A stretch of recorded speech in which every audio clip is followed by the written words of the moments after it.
Bom dia para quem eu não falei, bom dia para vocês que estão chegando agora, alguns eu já conversei no início, mas sejam, né, mais uma aula de língua portuguesa, e hoje nós vamos continuar ali o que nós estávamos explicando na aula anterior, página 103, que é coesão semântica que nós vimos, não, coesão textual, nós vimos, aí falta a coesão gramatical e a coesão semântica, correto? Página 101, desculpa, não é 103 não, página 101. Então eu vou ali compartilhar com vocês já o livro para nós iniciarmos, correto?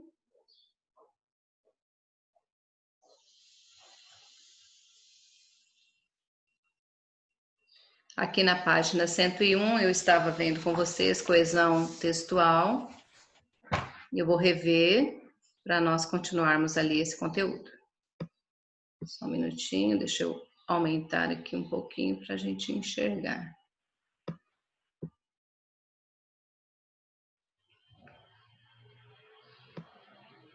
Isso. Nós vimos aqui a coesão textual e a coesão em textos verbais. Se afirmamos que um texto é coeso, é porque é uma amarração entre os seus elementos, ou seja, na estrutura do texto. Há elementos que só podem ser interpretados em relação a outros elementos. É o que se observa essa parte do texto que foi retirado ali. Então, aqui eu vou reler com vocês. Eu já expliquei esse conteúdo, essa página aqui na aula anterior, mas eu vou rever novamente, correto? Há muito tempo atrás, antes da nossa geração, o galo e a raposa viviam uma amizade saudável. Não havia nenhum problema entre eles. Olha aqui, a palavrinha eles está referindo-se ao galo e à raposa. Ajudavam um ao outro quem? Ao galo e à raposa, e geriam em conjunto os seus problemas. Problemas de quem, não é? Não era surpreendente ver um ajudando o outro. Correto, gente? Esses termos aqui, eles, um, outro, seus, um e outro, nós conseguimos entender porque esse termo que veio antes, aqui o galho e a raposa, ele foi dito antes para que nós possamos entender e para que o texto não fique tão repetitivo, são usados esses pronomes aqui para não repetir esses dois substantivos que foram dito antes. Senão o texto ele fica bastante cansativo de nós lermos, correto? Então, ali os pronomes em destaque, eles só podem ser interpretados a partir da relação que estabelecem com os substantivos, né, galho e raposa, que foram ditos antes. Agora, observem esse outro exemplo aqui. A raposa olhava para o amigo com os olhos suaves, belos e amigáveis. Assim inspirava confiança ao galo. Uma confiança fundamentada. Ela visava a carne de seu amigo. Ela quem? Não é? A raposa aqui no caso. Então, esse termo nós só sabemos também que ele está se referindo a alguém porque já foi dito antes, correto? Agora, nesse outro exemplo aqui, inesperadamente a esposa do galo tinha ido ao rio buscar água. Qual não foi sua surpresa ao encontrar a raposa devorando seu marido? Ela não lançou o olhar duas vezes, fugiu cacarejando. Ela também nós entendemos que está se referindo à esposa do galo, porque já foi dito antes, porque se não tivesse esse termo aqui, nós também não conseguiríamos entender a quem ele estava se referindo, ok? Então ali o pronome ela, ora ele estabelece relação com o substantivo raposa, que no primeiro trecho, ora com o substantivo esposa, que é aqui nesse segundo trecho, correto? Isso nos leva a perceber que os pronomes, eles só ganham um significado quando estão relacionados a um substantivo. E essa é a função dos pronomes, não é? Substituir um nome, substituir um substantivo, correto? É a função de um pronome. Aqui nós temos um outro exemplo. Perto do riacho, onde havia água potável, era ali que a raposa estava esperando. Esse advérbio ali está referindo-se ao termo perto do riacho, certo? Então, para não repetir novamente esse trecho do texto, nós utilizamos também esses advérbios, correto? Então, ali o advérbio ali, ele só ganha o significado ao ser relacionado a outro elemento, que é nesse trecho aqui, perto do riacho. Então, ali, os elementos do texto aos quais os pronomes e advérbios se referem são chamados ali de referentes.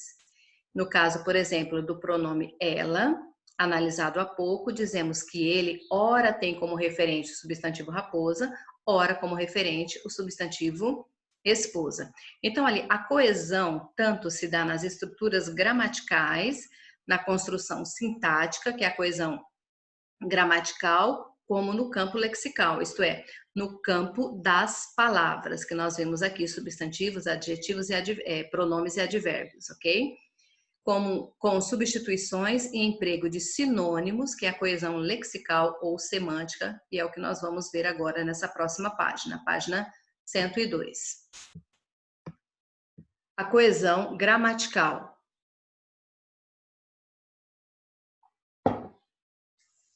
Como vimos, ali na amarração e articulação do texto, os pronomes, eles têm um papel fundamental.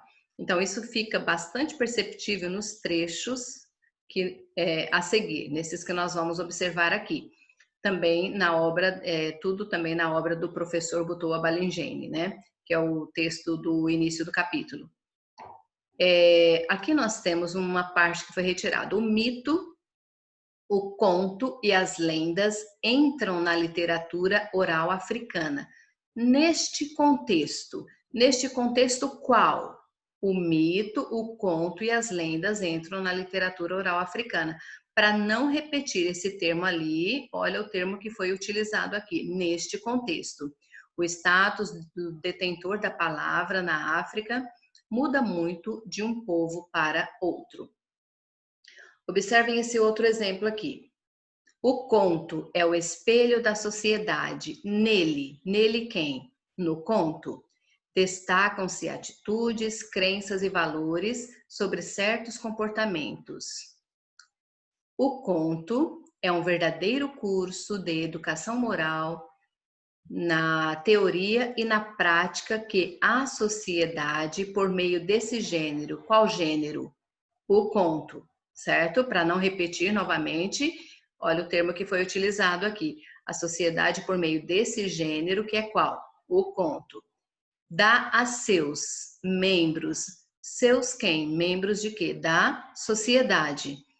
Ele quem? O conto impõe padrões morais, mobilizando todos os recursos do indivíduo, pensamentos, músculos e outros enfoques. Então, se você observar aqui dentro dessa parte que foi retirada do texto, no início ele começa citando: o conto é o espelho da sociedade, certo? O conto, nele quem? O conto. Agora aqui, sobre certos... não, aqui, a sociedade por meio desse gênero qual? O conto. Seus membros, quais são os membros de quê? Seus quem? Sociedade. Ele impõe padrões morais. Ele quem? O conto impõe padrões morais, correto? Então, além dos pronomes, os advérbios e conjunções também são importantes elementos coesivos. E nesse outro texto aqui, nós podemos observar isso com a conjunção. A natureza didática do conto não é apenas para as crianças, pois funciona como educação continuada. Olha aqui a conjunção pois, que ela está indicando uma explicação. E ali nós observamos por que nós estudamos orações subordinadas e orações coordenadas. Quando nós vamos escrever um texto e nós vamos precisar saber quando utilizar coesão gramatical para que o seu texto ele fique coeso, ele fique um texto bem escrito, e a importância das conjunções é você saber ali, cada uma delas tem um nome, como vocês, nós estudamos já algumas, né, orações coordenadas e orações subordinadas, e aí vocês viram, cada uma delas indicam alguma coisa. Essa aqui, a conjunção pois, em relação à oração que foi dita antes, ela está explicando. Olhem bem, a natureza didática do conto não é apenas para as crianças, pois funciona como educação continuada. Então, essa conjunção pois aqui, eu sei que ela está explicando aquilo que foi dito antes, correto? E assim como todas as outras conjunções. Então, para que você utilize uma conjunção, você precisa saber o significado dela dentro do contexto, certo? Então, ali você está utilizando, ao utilizar essas conjunções dentro do contexto, você está utilizando coesão gramatical, correto? Aqui nós temos um outro exemplo com conjunção. As músicas são curtas, mas altamente carregadas de emoção.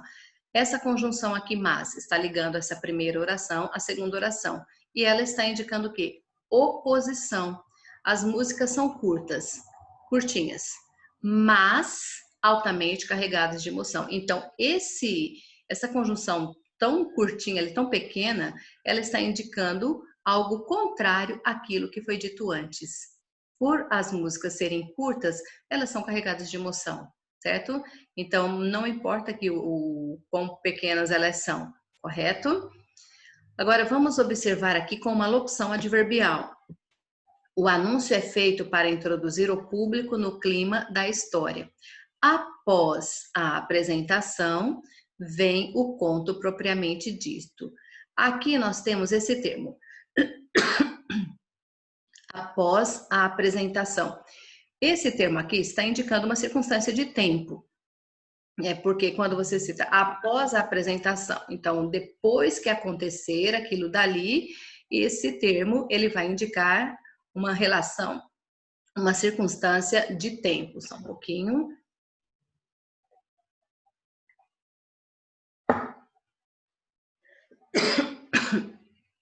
Desculpa, gente, minha garganta.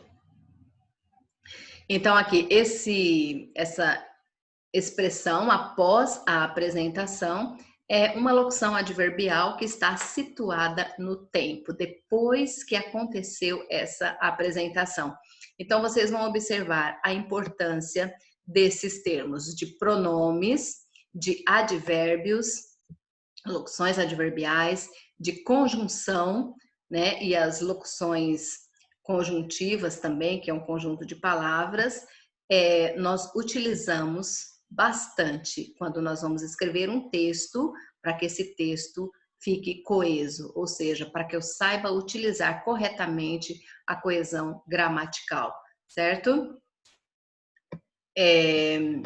Continuando ali, a questão do pronome relativo. Gente do céu, o que eu fiz aqui? Isso.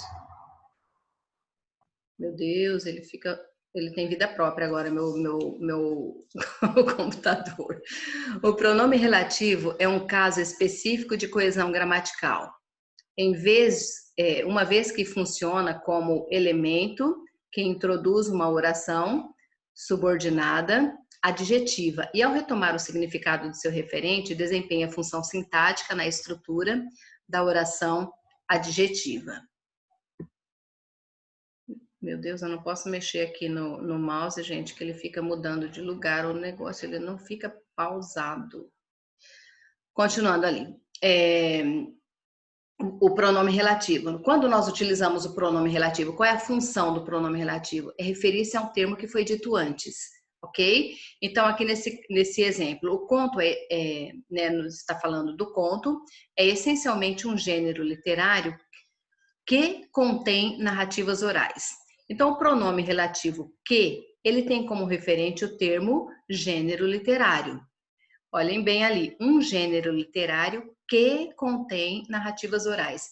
Então, esse pronome relativo ali, ele vai estar referindo-se a um gênero literário, que por sua vez é um predicativo do sujeito. O que é o predicativo do sujeito? É uma característica do sujeito que é apresentada no predicado da oração.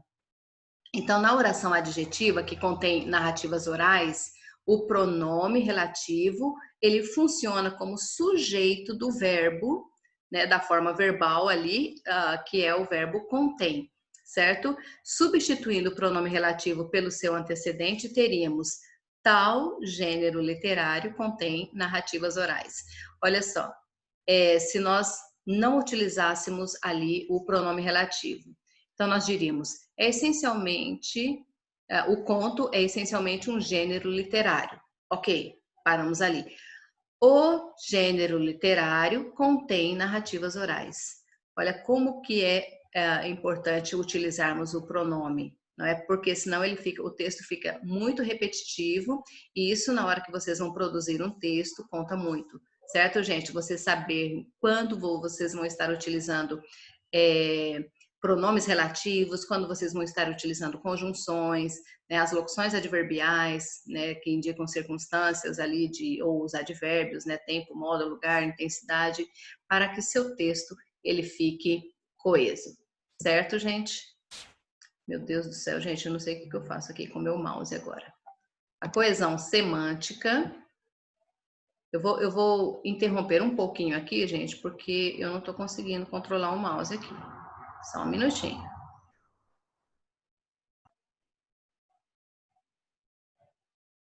Não voltou ao normal. Deixa eu colocar aqui e ver se eu consigo ler aqui. Isso. A coesão semântica. Se voltarmos ao texto do pesquisador ali, né, que é o Butoa Balingene, sobre os contos africanos, poderemos observar que a palavra conto, ela se repete ao longo dos parágrafos, né, e ela aparece mais ou menos umas 30 vezes ali. Essa repetição, ela funciona como um mecanismo de coesão textual, pois se refere ao assunto central do texto. Essa centralidade na ideia de conto também pode ser notada pela presença de outros termos da mesma família lexical, que é contar, contada, contadores, contam. Então, tudo isso aparece ali no texto, ok? Também é possível observar que a coesão lexical, ela acontece por substituição por sinônimos. Ou seja, ali nós temos conto, história, gênero narrativo, texto, narrativa, gênero literário. Então, ali, quando ele vai referir-se ao conto, ele utiliza palavras sinônimas para estar referindo-se a ele, não apenas o substantivo conto. Outro recurso de coesão lexical é a relação de conjunto ou grupo, no caso do grupo de especialistas da palavra. Ele está falando sobre as pessoas que fizeram a pesquisa ali. Entram ali também poetas líricos, ele fala sobre músicos, ele fala sobre cantores, genealogistas, historiadores e contadores de histórias. Entre estes últimos também, né, os itinerantes. Então, ele não utiliza apenas um substantivo, ele vai utilizando várias outras palavras sinônimas para estar referindo-se àquela primeira palavra que ele disse, para que o seu texto não se torne cansativo de se ler. Eu estou lendo uma autora que usa o nome dos personagens, só que o espaço entre eles é bem grande. Então, dependendo da distância entre os dois, pode-se evitar a repetição? Sim, só se for muito próximo ali. Mas se você falar várias coisas, né, estiver uma distância grande entre eles, você pode estar repetindo sem problemas, correto? Igual os exemplos que foram mostrados aqui. Se você utilizar palavras muito próximas uma da outra, igual ali o pronome relativo, você não vai repetir aquilo que você acabou de dizer, correto? E se você também vai falar, você pode repetir, se você fala no primeiro parágrafo, no segundo parágrafo, você pode estar repetindo também, mas não aquela repetição constante, certo? Para não ficar tão cansativo o seu texto. E aqui tem um outro texto, eu não vou ler com vocês agora. Sem problemas. Ok. Gente do céu, meu Meu mouse aqui, não sei não. Só um minutinho. Aqui, isso, agora eu acho que ele vai ficar normal. Espero que sim. Só um pouquinho agora. Eu não sei se vocês estão conseguindo me entender. Eu não vou ler esse texto aqui com vocês. A infinita fiadeira. Deixa eu aumentar um pouquinho. A infinita fiadeira.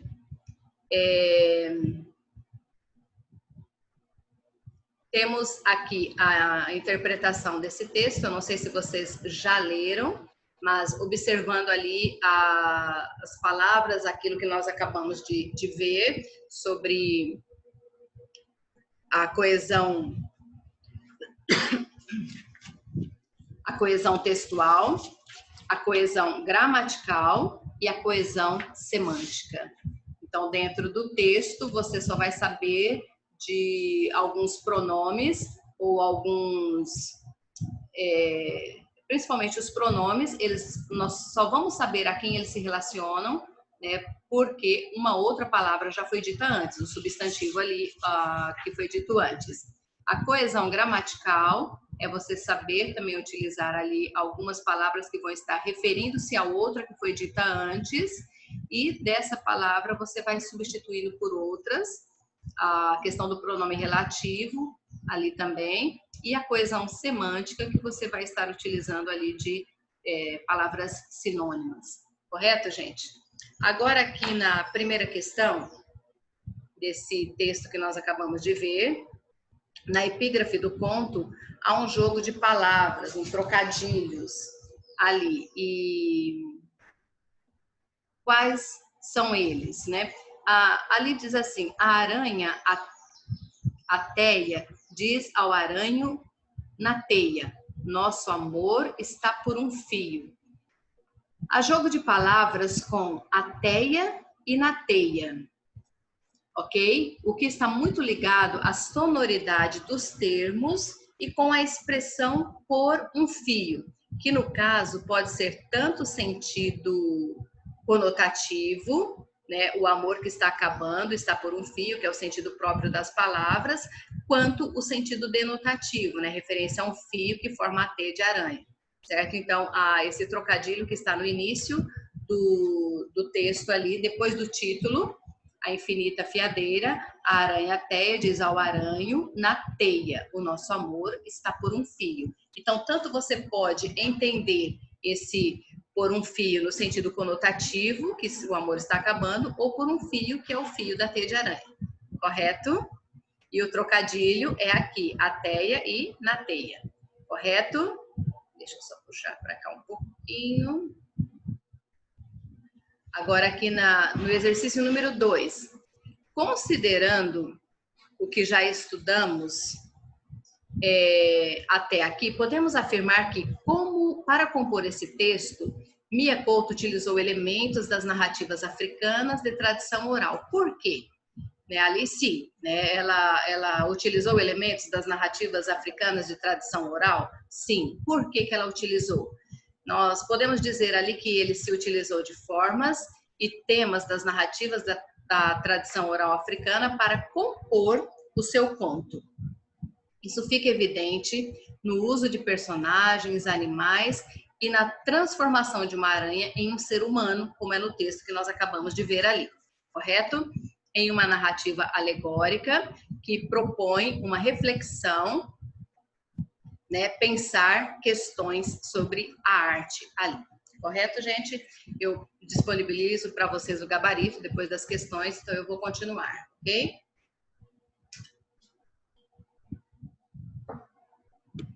A